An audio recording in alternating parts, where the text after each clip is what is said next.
यदि मैं यूं कहूं कि अब तक का ये सबसे बड़ा अहम मोड़ है तो बिल्कुल भी अतिशयोक्ति नहीं होगी, क्योंकि एक और गिरफ्तारी इस मामले के अंदर हुई है और गिरफ्तारी उस व्यक्ति की हुई है जिसने हत्या के पश्चात सोनम रघुवंशी को इंदौर में घर दिलाकर छुपाने का काम किया था।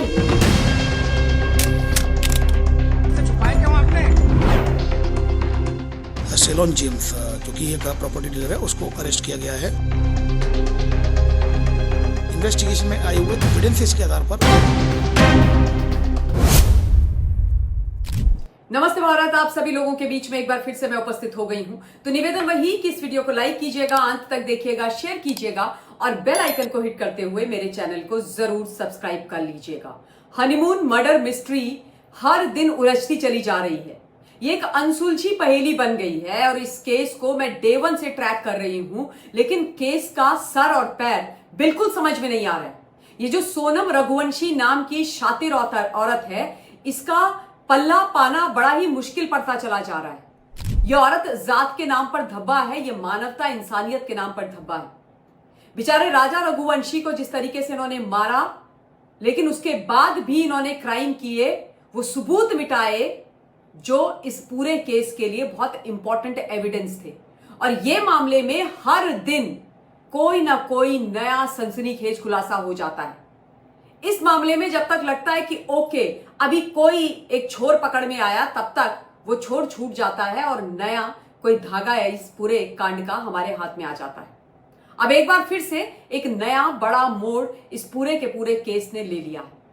यदि मैं यूं कहूं कि अब तक का ये सबसे बड़ा अहम मोड़ है तो बिल्कुल भी अतिशयोक्ति नहीं होगी, क्योंकि एक और गिरफ्तारी इस मामले के अंदर हुई है और गिरफ्तारी उस व्यक्ति की हुई है जिसने हत्या के पश्चात सोनम रघुवंशी को इंदौर में घर दिलाकर छुपाने का काम किया था, यानी कि उसके लिए एक सेफ हाउस ढूंढा था। सेफ हाउस को दिलाने वाला वो प्रॉपर्टी डीलर जिसका नाम शेलॉन जेम्स है, और इसके ही पास विशाल गया था, वन ऑफ द मर्डरर, और इसके माध्यम से ही घर 17,000 रुपए में लिया गया था पर मंथ के किराए में। और वहां पर फिर सोनम हत्या करने के पश्चात जब वापस आई शिलोंग से तो इंदौर में छुपी हुई थी। लेकिन जब ये वापस आई थी तब लगातार ये बात कही जा रही थी शिलोंग की पुलिस के द्वारा कि इसके पास एक काले रंग का ट्रॉली बैग था। और जब ये इंदौर से गाजीपुर पहुंची तो इसके पास वो ट्रॉली बैग नहीं था। और ये तमाम जो सबूत हैं ये सीसीटीवी फुटेज के माध्यम से उनको मिले। तो जो मेघालय की पुलिस है वो लगातार अब यही खोज रही थी कि भाई सोनम तो मिल गई, लेकिन वो ट्रॉली बैग कहां चला गया, क्योंकि उनको शक था कि उस ट्रॉली बैग के अंदर बहुत अहम महत्वपूर्ण सबूत हैं जो राजा रघुवंशी के जो मर्डर मिस्ट्री है उसको क्रैक करने में उनकी बहुत मदद कर सकते हैं। और सोनम, राज कुशवाहा और जो बाकी 3 लोग हैं उनको तो सजा दिलाएंगे ही, इसके पीछे और बाकी कौन किरदार हैं, कोई और स्त्री है, पुरुष है, कौन है, उन सब तक भी पुलिस को पहुंचाएंगे। तो जब इस ब्लैक कलर के ट्रॉली बैग को ढूंढने के लिए जो एसआईटी है मेघालय की वो इंदौर में पहुंची, पिछले 6 दिन से वो इंदौर में थे, तो वो उस फ्लैट में भी गए जिसमें सोनम हत्या के बाद छुपी थी। लेकिन जब वो उस फ्लैट में गए तो वो बड़े शॉक्ड हो गए, क्योंकि वो फ्लैट ऐसे लग रहा था जैसे उसमें कोई रहा ही नहीं। एकदम स्पिक एंड पैन, एकदम साफ सुथरा, स्पॉटलेसली क्लीन किया हुआ था। एक पानी की भी बॉटल उसमें नहीं थी। और तभी जो मेघालय पुलिस है, एसआईटी है, उसका माथा ठनक गया था कि भाई यहां पर एक हत्यारनी रही है। और जब वो भागी उसके तुरंत बाद ये खबर जंगली आग की तरह फैल गई कि सोनम वहां छुपी थी, तो इसकी सफाई किसने करवाई। और तब उनका जो शक था वो शेलॉन जेम्स के ऊपर चला गया। अब शेलॉन जेम्स की जब गिरफ्तारी हुई है तो उसने ये बोला है, कबूल किया है कि उसने वो जो ब्लैक कलर का ट्रॉली बैग है उसको जला दिया एक सुनसान जगह में। और उस ब्लैक ट्रॉली बैग के अंदर ही एक पिस्टल थी, 5 लाख रुपए का कैश था और उसके साथ साथ राजा के गहने थे, वो जो चेन जिसको उसकी मां ने बोला था कि बेटा पहन के मत जाना, लेकिन सोनम ने उसको जबरदस्ती पहनवा के लेकर के गई थी। और सोनम का मंगलसूत्र भी था और कपड़े भी उसके अंदर थे।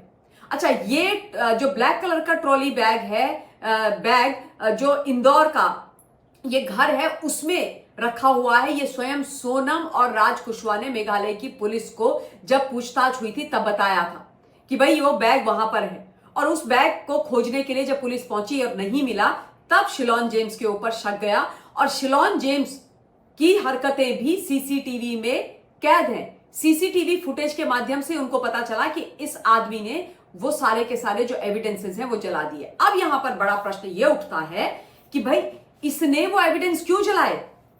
अगर इसका कुछ लेना देना नहीं था, ये 3-13 में नहीं था इस केस में, और इसकी भूमिका केवल और केवल एक प्रॉपर्टी डीलर की थी और इसने घर दिलाया था, तो इसको ये बैग जलाने की आवश्यकता ही नहीं थी। करेक्ट? अगर ये बैग उसके हत्थे चढ़ा भी था तो उसको पुलिस को दे देना चाहिए था। उसको पता है ये कितना हाई प्रोफाइल केस है, कितना सीरियस केस है, तो इसीलिए इसकी गिरफ्तारी की गई, इसकी ट्रांजिट रिमांड मिली और उसके बाद अब इसको लेकर के जाएंगे ऑब्वियसली शिलोंग में, और इससे आमने सामने बिठा करके भी पूछताछ होगी, क्योंकि अब इसके ऊपर भी बहुत बड़ा शक हो गया है। जहां पर इसने ये पूरा बैग जलाया है वहां पर मेघालय की पुलिस ने बकायदा फॉरेंसिक टीम लेकर के जा करके इन्वेस्टिगेशन करा है। एफएसएल की टीम वहां मौजूद थी और जो विशेषज्ञ हैं उन्होंने बारीकी से जो पूरा बैग है, बैग के अंदर जो भी चीजें जली थी उनको इकट्ठा किया है, और अब वो उसको ऑब्वियसली चेक करेंगे कि वास्तव में ये सारी की सारी चीजें क्या हैं। अब आप सोचो कि इस औरत के साथ कितने लोग मिले हुए थे। ये औरत है कि मजाक है? मैं लगातार बोलती रही हूं कि ये किसी अंडरवर्ल्ड डॉन से कम नहीं है, ये उनकी भी बाप है। ये केवल और केवल कुख्यात और शातिर दिमाग वाली एक क्रिमिनल है, उससे ज्यादा ये कुछ नहीं है, ना स्त्री, ना पुरुष, ना इंसान। इसको तो सीधे लटका देना चाहिए। आप सोचो ना, इसने सारी प्लानिंग करके रखी हुई थी राजा को मारने की, यहां तक कि अगर मैं पुलिस के हत्थे चढ़ जाऊं, पुलिस मेरी सॉफ्ट स्टोरी ना खरीदे और उसके बाद वो मुझे गिरफ्तार करके मेरे ऊपर ये आरोप लग जाए, तो भाई इसने क्या पता, इसी ने शिलोन जेम्स को बोला होगा कि तू इस बैग को जला देना, क्योंकि सबूत मिट जाएंगे तो मेरे ऊपर कोई एक्शन ही नहीं होगा। लेकिन अब ये आदमी भी गिरफ्तार हो गया है। इसके अलावा जो उस सोसाइटी जहां पर इसको छुपा के रखा गया था, ये घर जहां पे इसने लिया था, उसका जो सिक्योरिटी गार्ड है उसकी तलाश में भी एसआईटी है। वो उस दिन से गायब है जिस दिन से सोनम की गिरफ्तारी हुई है, उसका आता पता नहीं है, और सिक्योरिटी गार्ड को भी अब ढूंढा जा रहा है, क्योंकि वो गायब क्यों है ये बड़ा प्रश्न है ना। सिक्योरिटी गार्ड के तो गायब होने का सवाल ही पैदा नहीं होता है। क्या सिक्योरिटी गार्ड भी इस पूरे खेल में मिला हुआ है? शिलोन जेम्स भी मिला हुआ है? कौन कौन लोग मिले हुए हैं भाई? ये तो केस मतलब इतना पेचीदा होता चला जा रहा है कि समझ ही नहीं आ रहा है। सीरियसली जब ये केस खुलेगा ना तो बॉम्ब की तरह फटेगा।